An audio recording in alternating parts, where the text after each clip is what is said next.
Hola, ¿qué tal? Bienvenido una vez más a tu clase virtual. Yo trabajo desde casa. Ahora empezaremos con la asignatura de español de tercer grado, con el tema la novela contemporánea y el público joven. El aprendizaje esperado del día de hoy es que el alumno diseñe un plan de lectura personal y comparta su experiencia lectora. Desarrolle criterios personales para seleccionar materiales de lectura y los comente con sus compañeros. Destine tiempo específico para dedicarlo a la lectura y comparta con sus compañeros sus experiencias como lector. Vayamos a observar un video que nos hablará con mayor precisión sobre este tema. No olviden tomar sus notas.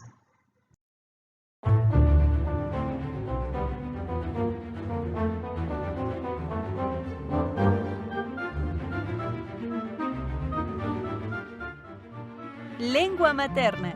Español. Tercer grado. Bloque 1. Secuencia 1. Leer una novela completa. La novela contemporánea y el público joven.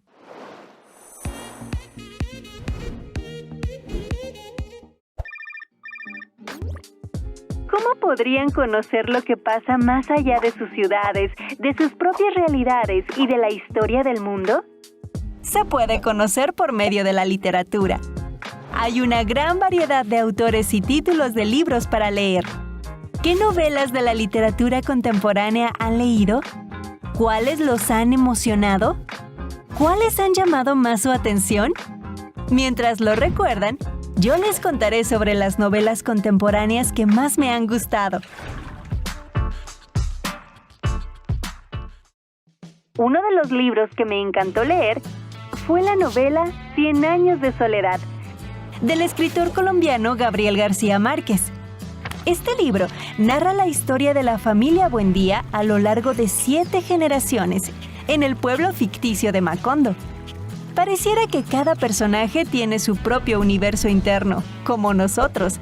Imagínense todos los sucesos que viven las diferentes generaciones de una familia a lo largo de 100 años. Nacimientos, relaciones amorosas, muertes y aventuras de todo tipo. Todo dentro de un solo lugar, el pueblo de Macondo. Violencia, plagas, huelgas, desastres naturales son algunas de las cosas que suceden durante un siglo en la novela, las cuales relacioné con situaciones que hemos vivido en los últimos años como sociedad. Por ejemplo, la violencia de género, los paros en diferentes instituciones, los terremotos que han sacudido distintos lugares de nuestro país. ¿Se imaginan un mundo sin libros? Yo me lo imaginé cuando leí algunos capítulos de Fahrenheit 451, que fue escrita por el estadounidense Ray Bradbury y publicada en 1953.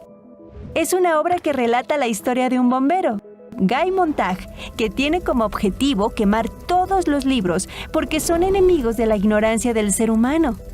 Sí, como se escucha, los libros son conocimiento, por eso en la novela los consideran dañinos para las personas.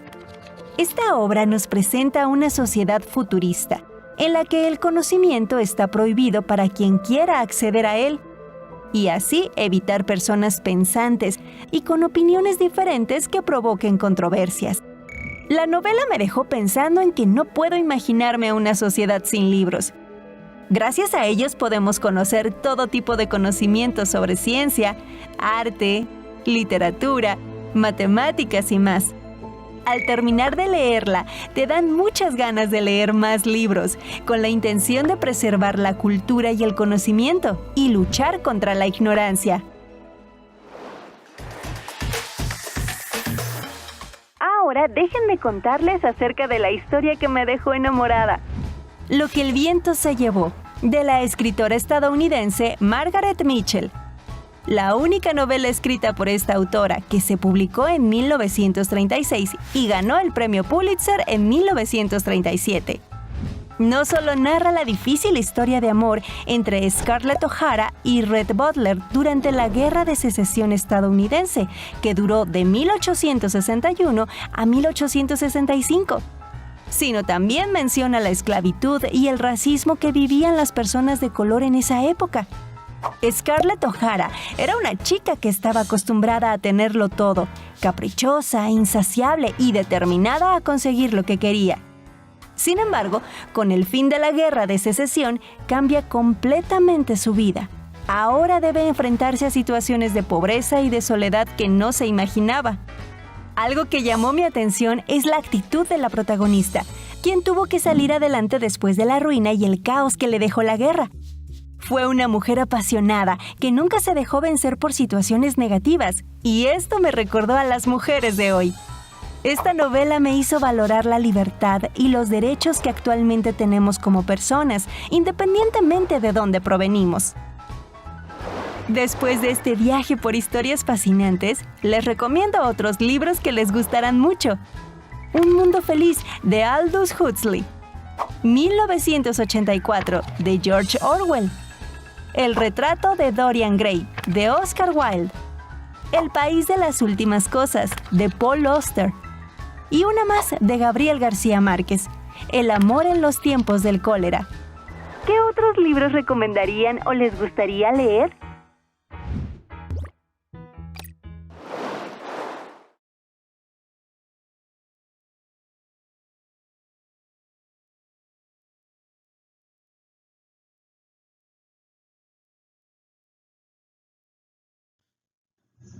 Ahora que ya conocemos un poco más acerca de la literatura contemporánea y de autores como Gabriel García Márquez con su libro 100 años de soledad o de Fahrenheit 451 de Ray Bradbury, vayamos a conocer cuáles son los pasos que debemos de seguir para leer y analizar una novela. Proceso para leer, analizar y compartir una novela. Fase número 1. Describir la perspectiva de los personajes sobre los acontecimientos. Fase número 2. Explicar las relaciones entre los personajes mediante sus funciones narrativas. Fase número 3. Reconstruir el entrelazado de la trama principal con las tramas secundarias. Fase 4. Interpretar el uso de diferentes tipos de narrador. Fase 5. Analizar el ambiente de la narración. Fase 6. Describir el mundo social y reflexionar sobre los momentos históricos de referencia. Fase 7. Analizar la evolución de los personajes. Fase 8. Identificar las características que distinguen a la novela. Fase 9. Escribir un comentario. Y fase 10. Compartir el comentario. Vayamos a identificar paso a paso cada uno de estos procesos. Fase 1. Describir la perspectiva de los personajes sobre los acontecimientos. Una novela narra una historia que se compone de hechos o acontecimientos que se relacionan entre sí. Cada personaje tiene su perspectiva sobre los hechos o acontecimientos a partir de su conocimiento de la situación, su posición social y sus características psicológicas. Por ejemplo, en cuanto a lo social, una madre no verá un hecho del mismo modo que una hija. Alguien que tiene recursos económicos tendrá una perspectiva diferente de la de alguien que no cuenta con ellos. Una persona que tiene una posición de autoridad no percibirá un hecho igual que un subordinado. De igual manera, las características psicológicas determinarán la perspectiva de un personaje, pues no será la misma entre alguien pesimista y un optimista, entre un agradecido y un ingrato, entre un adolescente y un adulto. Fase 2. Explicar las relaciones entre los personajes mediante sus funciones narrativas. Las funciones narrativas se identifican a partir del conflicto o problema principal planteado en la novela. Así, el héroe o protagonista es el que enfrenta dicho conflicto, el antagonista es el que se lo opone, el aliado es quien auxilia al protagonista a conseguir su objetivo, y así las demás funciones. Las dos funciones narrativas principales son las del protagonista y antagonista, pues sin ellas no hay conflicto ni historia posible. El resto de las funciones narrativas pueden no aparecer. Además, hay historias en las que el papel antagónico lo desarrolla más de un personaje o lo desempeña algo abstracto, como la sociedad, el destino, la naturaleza o incluso el protagonista mismo. Fase 3. Reconstruir el entrelazado de la trama principal con las tramas secundarias. Hay novelas que cuentan una única historia. En cambio, otras, generalmente más extensas, además de la principal, tejen otras historias, conocidas como secundarias o paralelas.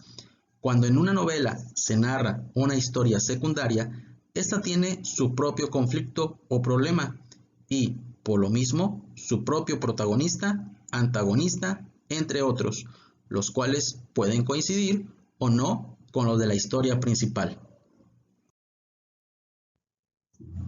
Fase 4. Interpretar el uso de diferentes tipos de narrador. En grados anteriores, al leer novelas u otros textos narrativos, aprendiste que quien cuenta la historia no es el autor, sino un narrador, creado por él, al igual que los personajes y demás elementos de la novela. El narrador puede relacionarse de dos maneras con la historia que cuenta, como alguien que participa en ella o como alguien que no lo hace. Los narradores pueden tener un enfoque o punto de vista diferente, lo cual da lugar a diversos tipos de narrador. En grados anteriores conociste tres de los más comunes. 1. Narrador omnisciente. Tiene información completa sobre la historia. Sabe todo. La historia, lo que los personajes piensan, sienten, planean, lo que conocen sobre sí mismos. Da la impresión de ser objetivo. Usa la tercera persona, salvo cuando cita palabras o pensamientos de los personajes. 2. Narrador protagonista. La información que tiene sobre la historia es limitada, así que cuenta solo lo que él vio o le ocurrió. Su narración es subjetiva. No conoce lo que otros personajes piensan ni lo que hacen, si no los ve actuar, aunque puede suponer o conjeturar. Utiliza la primera persona, salvo cuando relata lo hecho o dicho por otros. 3. Narrador testigo. La información que tiene sobre la historia también es limitada. Es un personaje de la narración que cuenta como espectador la historia del protagonista. Sin embargo, puede intervenir en los hechos que narra. Muchas veces da la impresión de ser más objetivo que el narrador protagonista, pero menos que el narrador omnisciente. Usa la tercera persona, salvo cuando se refiere a sí mismo. Fase 5. Analizar el ambiente de la narración. El ambiente está conformado por elementos como el lugar y el tiempo en los que transcurre la historia que se cuenta. Se puede referir al gran ambiente o ambiente en general, que es donde y cuándo transcurre la mayor parte de la historia. En la historia también hay ambientes inmediatos o particulares, que son los espacios y momentos del día en que ocurren acontecimientos determinados. Los ambientes contribuyen a definir a los personajes, pues estos también son el resultado del entorno en que se desarrollan. El lector conoce los ambientes gracias a la descripción, por medio de la cual puede apreciar la historia con los sentidos, la vista, el tacto, el oído, el gusto, el olfato. Los ambientes no solo sitúan a los personajes, también introducen al lector en la historia y les contagia estados anímicos. Fase 6. Describir el mundo social y reflexionar sobre los momentos históricos de referencia. Las novelas se escriben en un contexto histórico y social determinado, y muchas de ellas están condicionadas por ese lugar y momento en que se escribieron. El contexto histórico y social se refiere a lo que sucedía en la sociedad que envolvía al autor mientras escribía su obra, cómo estaba organizada, qué valores y creencias tenía, cuáles eran sus actividades, costumbres, aspiraciones. A veces, este contexto histórico y social puede ser igual o similar al que se presenta en la novela. Otras veces, el ambiente social descrito en la novela es distinto al contexto histórico y social del autor, como sucede en El Señor de los Anillos, cuya historia acontece en un lugar, tiempo y sociedad imaginarios. En cualquier caso, consultar otros textos ayuda a comprender mejor algunas características del contexto de la obra. Fase 7. Analizar la evolución de los personajes. En las novelas, el desarrollo de la historia permite que, en muchos casos, los personajes sufran cambios o transformaciones sociales o psicológicas. Una evolución psicológica es una transformación en la forma de ser, entender y enfrentar al mundo. Fase 8. Identificar las características que distinguen a la novela. Número 1. Crea su propio mundo narrativo. La realidad de las novelas es imaginada, aunque es creíble porque aparenta una existencia real. Número 2. Toda novela es ficción. El novelista crea historias basándose en su inventiva, en la pura fantasía, y lo hace transformando la realidad de manera individual, social o cultural. Número 3. Se opone a la historia. Los sucesos narrados en la novela no son reales, no han sido comprobados, no son hechos históricos. Número 4. Tiene una fuerte carga connotativa. Las connotaciones, los detalles, tienen mucha importancia en el género novelesco. Las palabras tienen tanto significado en sí mismas como en la relación a la interpretación que los lectores pueden hacer de ellas. Número 5. Describe varias historias simultáneas. La novela construye mundos en el que las cosas no suceden de forma aislada, sino que hay historias que transcurren de forma paralela o se interrelacionan. Número 6. Tiene múltiples personajes. A diferencia del cuento, la novela puede manejar varios personajes protagonistas y antagonistas. Número 7. Los personajes se describen física y psicológicamente. Normalmente, el autor desgrana con detalle las características de sus personajes para resaltar sus ideas y dar mayor credibilidad a la historia que cuenta. Y número 8. Combina descripción y diálogo. La narración de los acontecimientos comparte relevancia con los diálogos que entablan los personajes. Para reforzar el aprendizaje del día de hoy, vayamos a contestar las actividades de las páginas 16 a la 24 de tu libro de español. Por hoy es todo. Nos vemos en la siguiente clase. Hasta pronto. No olvides, cuídate mucho y quédate en casa.